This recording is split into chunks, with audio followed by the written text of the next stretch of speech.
तो दोस्तों अभी तक हमने जाना है कि ये हमारी क्या है, ग्रीनविच याम्योत्तर है। और ये हमारी पहली ग्रीनविच याम्योत्तर नहीं है, इससे पहले भी लोगों ने इसकी खोज की है। जैसे भारत में भी इसकी खोज की है, इसके बारे में हम लोग जान लेते हैं। दोस्तों वास्तव में ग्रीनविच याम्योत्तर पहली ज्ञात प्रमुख याम्योत्तर रेखा नहीं है।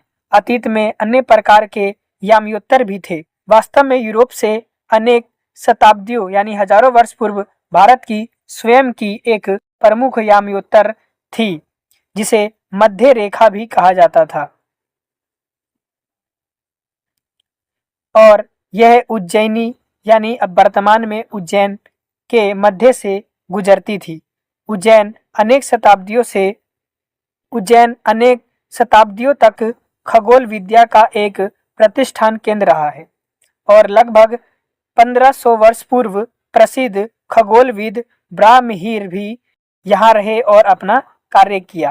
भारतीय खगोलविद शून्य और प्रमुख याम्योत्तर सहित अक्षांश देशांतर से परिचित थे।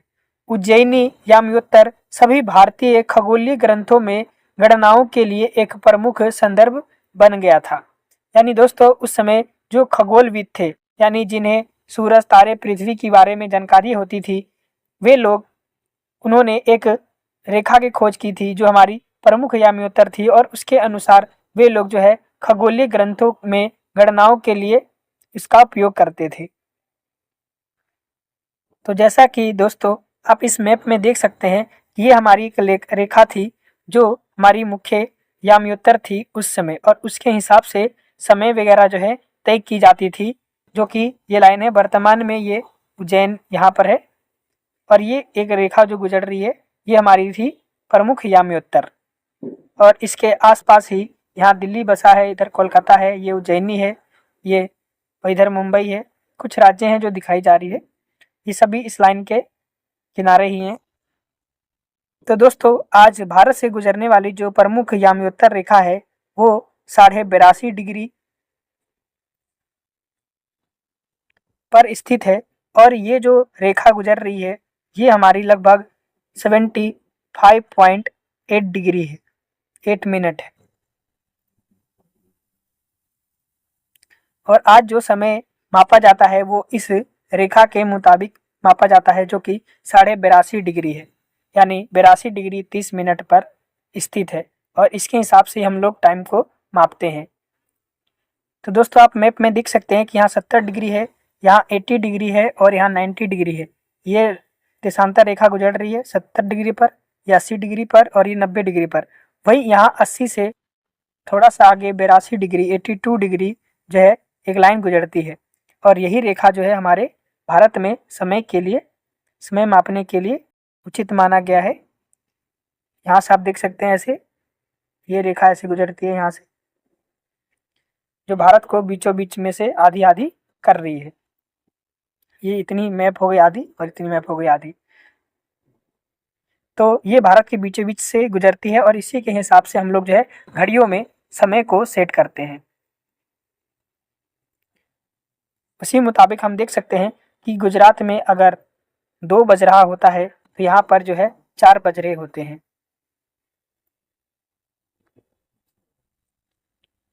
तो दोस्तों मैंने किस प्रकार से समय को बताया कि कैसे गुजरात में अगर 2 बज रहा होगा तो वहीं असम में 4 बज रहा होगा, ये मैंने कैसे अंदाज़ा लगाया। तो इसको भी हम समझते हैं कि समय क्षेत्र या टाइम जोन को समझना। तो समय क्षेत्र या टाइम जोन क्या होता है इसको भी हम लोग समझ लेते हैं। तो आप सभी को पता है कि पृथ्वी जो है अपने अक्ष पर घूमती है और अपने अक्ष पर घूमने में ये जो है 24 घंटे का समय पूरा करती है, 24 घंटे लेती है और एक चक्कर लगाने में 24 घंटे लेती है। और हमें पता है कि एक सर्कल में डिग्री कितनी होती है, 360 डिग्री होती है। तो इस हिसाब से हम देखें तो दोस्तों इस हिसाब से अगर हम देखेंगे तो 360 बटा में 24, यानी कि बात करें तो 1 घंटा में जो डिग्री है वो 15 डिग्री लेता है।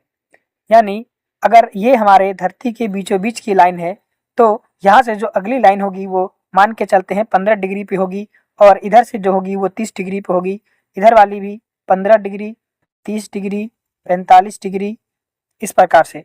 तो इस हिसाब से इस रेखा पर यानी इस लाइन के पास जो भी आने वाला देश होगा वहाँ पर 15 डिग्री होगा उपदेश जो होगा 15 डिग्री पे होगी, और उस हिसाब से वहाँ पर कितने बज रहे होंगे दोस्तों, 1 बजे होंगे। कितने बज रहे होंगे दोस्तों, 1 बज रहे होंगे। और इसी प्रकार इस मैप के जरिए हम समझ सकते हैं कि ये हमारा क्या है, प्रमुख याम्योत्तर रेखा है। हमारी कौन सी रेखा है, याम्योत्तर रेखा है। तो दोस्तों ये पृथ्वी का बीचों बीच वाला लाइन है, जिसे हम लोग प्रमुख याम्योत्तर रेखा भी कहते हैं। तो ये 0 डिग्री पर है, और यहाँ से जो ये पहला लाइन जो जा रहा है दोस्तों, ये मान के चलते हैं ये 15 डिग्री पर है, और ये 30 डिग्री पर है, और ये 45 डिग्री पर है। इसी प्रकार इधर से भी 15 डिग्री पर, 30 डिग्री पर और 45 डिग्री पर है। और अगर यहाँ 12 बज रहे होते हैं तो इस हिसाब से जो ये 15 डिग्री की लाइन है, वहाँ पर 1 बज रहा होगा, यहाँ पर 2 बज रहा होगा, और यहाँ पर 3 बज रहा होगा। यानी इस एरिया में जो भी क्षेत्र आएंगे, तो यहाँ पर 1 बज रहा होगा उस देश में, यहाँ पर 2 बज रहा होगा उस देश में, और यहाँ पर 3 बज रहा होगा। ऐसे ही इधर उल्टा चलेगा टाइम, इधर 11 बज रहा होगा, इधर 10 बज रहा होगा, और इधर 9 बज रहा होगा। तो इसी को दोस्तों मैंने समझाते हुए बताया है। इसको एक बार पढ़ लेते हैं लाइन टू लाइन, कि हमें पता है कि पृथ्वी जो है घूमने में 24 घंटे का चक्कर 24 घंटे लेती है, और एक चक्कर पूरा 360 डिग्री में होता है। तो इसका अर्थ ये है कि 1 घंटा में वो 15 डिग्री लेगा, यानी 15 इंटू 24, यानी 15 डिग्री इंटू 24 घंटा, यानी 360 डिग्री। इस हिसाब से प्रत्येक 15 डिग्री पर, यानी हर एक 15 डिग्री पर देशांतर के याम्योत्तर को अंकित किया जा सकता है, और मुख्य याम्योत्तर से पूरब की ओर बढ़ने पर, यानी इधर की ओर बढ़ने पर 0 डिग्री, 15 डिग्री, 30 डिग्री, 45 डिग्री पूरब होगा। और इसी प्रकार 15 डिग्री जोड़ते हुए 180 डिग्री पर हम पहुंचते हैं। और यदि ग्रीनविच पर दोपहर के 12 बजे हैं, तो प्रत्येक 15 डिग्री याम्योत्तर पर स्थानीय समय का 1 घंटा जुड़ जाएगा। जैसे मैंने वहां पर आपको बताया था, 12 से 1 हो गया था, और 2 हो गया था, 3 हो गया था। इसी प्रकार से यदि 15 डिग्री पूर्व पर दोपहर के 1 बजे का स्थानीय समय है, यानी लोकल समय है, टाइम है, तो 30 डिग्री पूरब पर दोपहर के 2 बजे होंगे, और इसी क्रम में समय आगे बढ़ता है। लेकिन पश्चिम की ओर जाने पर इसके विपरीत होता है। उदाहरण के लिए 15 डिग्री पूरब पर स्थानीय समय 11 बजे का है, और 30 डिग्री पर 10 बजे के होंगे। इसी क्रम में ये समय घटता जाएगा। जैसा कि मैंने आपको इस ग्राफ में दिखाया था, इसी प्रकार आप समझ सकते हैं। ये 12 बजे था, और 15 डिग्री आगे बढ़ा तो 1 बज गया, 15 डिग्री और आगे बढ़ा यानी 30 डिग्री पर 2 बज गया, और 45 डिग्री पर 3 बज गया है। और इसी के उल्टा में देखेंगे तो 15 डिग्री पर 11 बज रहा है, फिर 30 डिग्री पर जो है 10 बज रहा है, और 45 डिग्री पर आपको 9 बजे होंगे। इसीलिए दोस्तों इस विधि का पृथ्वी पर किसी भी स्थान के स्थानीय समय की गणना करने में उपयोग किया जा सकता है। लेकिन यह विधि किसी देश के अंदर अनेक स्थानीय समयों के उपयोग के संदर्भ में उचित नहीं होगी। इसी कारण अधिकतर जो देश है, उनके मध्य से गुजरने वाले याम्योत्तर पर आधारित एक मानक समय को अपनाते हैं। कहने का तात्पर्य यह है कि दोस्तों इसका कहने का तात्पर्य क्या था, इस मैप के जरिए हम लोग समझ सकते हैं कि जैसे हमने अभी देखा था, ये बीच की लाइन थी, और यहाँ पर अगर 12 बजते हैं तो हम देख सकते हैं कि ये पहली जो रेखा है यहाँ पर, इसके हिसाब से यहाँ पर 1 बज रहा होगा। लेकिन मैं इस देश में नहीं हूँ, इस देश में हूँ, और मैं अपने देश में समय देखूंगा, तो टाइम तो मैं यहाँ से सेट करूंगा कि 1 बजे मेरा 1 बज रहा होगा। लेकिन दोस्तों मैं अपनी घड़ी का जो समय है अपने देश के हिसाब से, यानी मेरे देश में जो बीच में गुजरने वाली रेखा है उसके हिसाब से करूंगा। तो यहाँ से जो गुजरने वाली जो रेखा है इसके हिसाब से तो यहाँ 1 बज रहा है, लेकिन जब मैं इस रेखा के अनुसार करूंगा तब मैं 12 बजे के हिसाब से घड़ी को सेट करूंगा, और उस हिसाब से ये 1 घंटा इसके घड़ी से मेरा आगे होगा।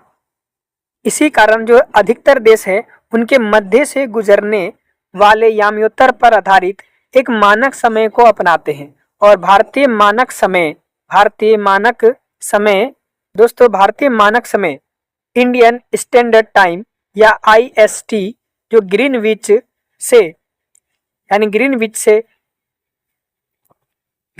पर स्थानीय समय से 5 घंटे 30 मिनट आगे है। यानी ये ग्रीनविच लाइन थी। अगर यहाँ पर 12 बज रहा होता था, क्या बज रहे होते थे दोस्तों, 12, तो हमारे इंडिया में कितने बज रहे होंगे, 5 बज रहे होंगे, 5:30 हो रहा होगा। तो इसको भी समझ लेते हैं, ये कैसे 5:30 कैसे हो रहा है। तो दोस्तों समझ सकते हैं, देखिए ये हमारी जो है बीच की लाइन थी और यहाँ से इसको छोड़ते हैं आधा, 1 2 3 4 5, और ये पांचवा जो लाइन है वो हमारे भारत के बीच से गुजर रही है।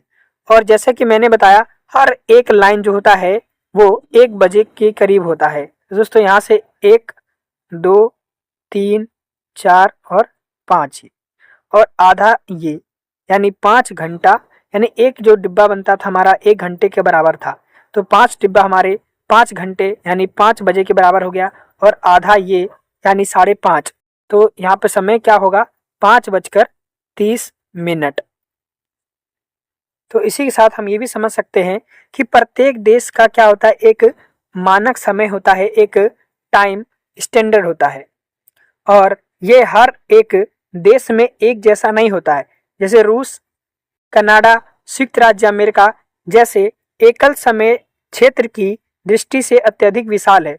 संयुक्त राज्य अमेरिका में 6 समय क्षेत्र है, यानी 6 टाइम जोन है, और रूस में 11 समय है। जिसका अर्थ ये है कि आप अगर पूरब से पश्चिम की ओर रूस में यात्रा करते हैं, पूरब से पश्चिम की ओर रूस में यात्रा करने के लिए स्थानीय समय के साथ समन्वय करने के लिए आपको अपनी घड़ी को 10 बार पुनः समायोजित करना होगा, यानी आपको 10 बार टाइम सेट करना होगा। कैसे, इसको भी समझ लेते हैं।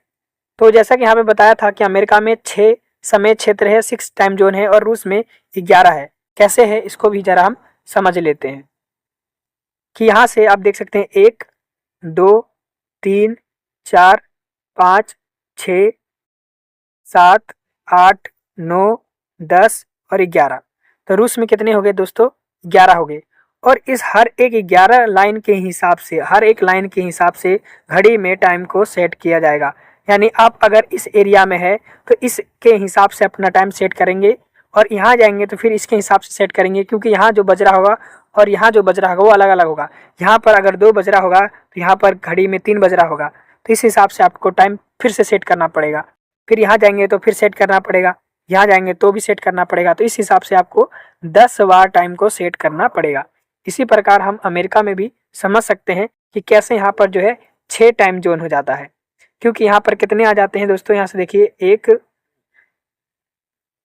तो यहाँ देख सकते हैं दोस्तों 1 2 3 4 5 और 6, इसीलिए यहाँ पर 6 लाइनें दिख रही है हमको। तो 6 टाइम जोन यहाँ पर सेट हो गए, और इसके हिसाब से आपको अलग अलग, यहाँ से अगर यहाँ तक जाएंगे आप तो आपको 6 बार 5 बार घड़ी को सेट करना पड़ सकता है। तो दोस्तों इसके साथ ही सबसे महत्वपूर्ण बात यह है कि ग्रीनविच पर स्थित जो मुख्य याम्योत्तर है, जिसके विपरीत की रेखा लगभग 180 डिग्री देशांतर पर है, उसे हम लोग अंतर्राष्ट्रीय तिथि रेखा कहते हैं। ये कैसे है, इसको भी समझ लेते हैं। तो दोस्तों जैसा कि मैंने आपको बताया था कि यहाँ पर मुख्य जो याम्योत्तर होता है वो 0 डिग्री पर है, और ये जो एंड होती है उसकी 180 डिग्री पर होती है। तो जो 180 वाला जो रेखा है उसी को हम लोग अंतर्राष्ट्रीय, जो उसके पास से गुजरती है एक रेखा, उसको हम लोग अंतर्राष्ट्रीय तिथि रेखा कहते हैं, जैसा कि आपको चित्र में दिख रहा है।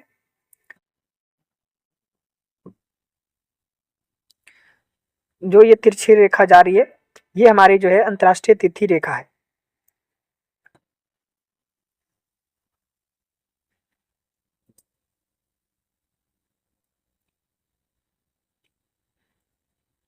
इस हिसाब से हम मान के चल सकते हैं, ये 1 2 3 4 5 6 7 8 9 10 11 12,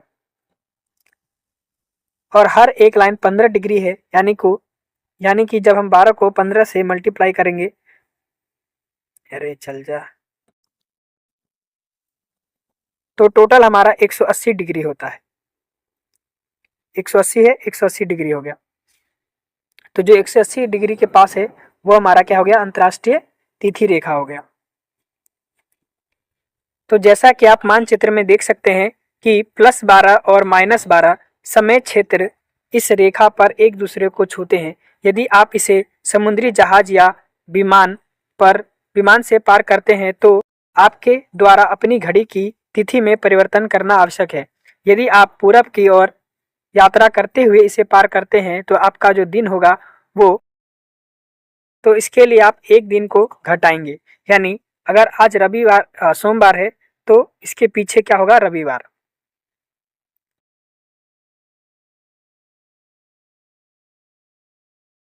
और इसी प्रकार यदि आप पश्चिम की ओर से इसे पार करते हैं तो आप एक दिन जोड़ेंगे, यानी रविवार में एक दिन जोड़ेंगे, सोमवार। और अंतर्राष्ट्रीय तिथि रेखा लगभग 180 डिग्री के देशांतर पर है, लेकिन ये कुछ देशों में एक ही दिन का विभाजन होने से बचने के लिए टेढ़ी मेढ़ी होकर गुजरती है। तो जैसा कि दोस्तों अभी बताया था कि मानचित्र में आप +12 और -12 को देखेंगे, यानी इस पार आप देखेंगे सोमवार है तो इस पर आप देखेंगे रविवार है, यानी इधर क्या है, मंडे है, तो इधर आप देखेंगे संडे है। क्योंकि 180 डिग्री पर आने के बाद क्या है, ये दोबारा से टाइम जोन शुरू हो जाती है। तो आप चित्र में देख सकते हैं कि ये टाइम जोन है वो कुछ टेढ़ी भी है, जैसे इस प्रकार देख सकते हैं, यहाँ से ये जो है इधर टेढ़ी हो गई है। तो ऐसा क्यों है, जैसे कि मैंने अभी बताया था कि एक ही दिन विभाजित ना हो जाए, यानी एक ही दिन 24 घंटे का दिन भी दो बराबर भागों में ना बट जाए, इसीलिए ये क्या है, थोड़ी टेढ़ी है। या फिर इसके हर देश का अपना अपना एक मानक समय होता है, तो उसके समय को ध्यान में रखते हुए भी ये कुछ टेढ़ी है।